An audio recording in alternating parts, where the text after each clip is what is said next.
La vie mystérieuse du journal d'Anne Frank. Je veux continuer à vivre même après ma mort.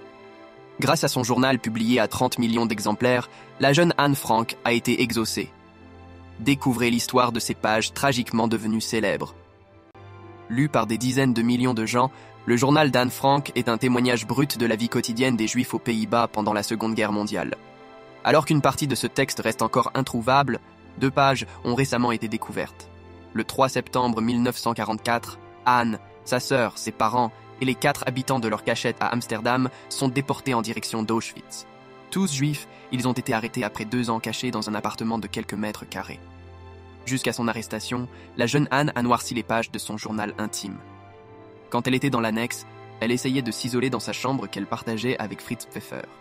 Elle avait un tout petit bureau, la chambre est très exiguë. Elle a écrit 99,9% du journal à l'intérieur de la cachette, puisqu'elle l'a reçu pour son 13e anniversaire, le 12 juin 1942, et ils sont entrés en clandestinité début juillet, rapporte Christine Laureau, correspondante en France de la maison d'Anne Frank. Comme toute adolescente, Anne découvre sa sexualité, elle s'interroge sur son corps, ses envies. Des passages intimes qu'Anne rayera quelques mois plus tard. Elle se qualifie même de godiche dans des annotations dans la marge. En fait, il y a 2 journaux d'Anne Frank. Un premier journal qui va lui servir après de fil rouge et de repères, et puis il y a le journal qu'elle réécrit, un peu plus tard, avec un peu plus de maturité. On n'écrit pas de la même façon à 13 ou à 15 ans, analyse Christine Laureau.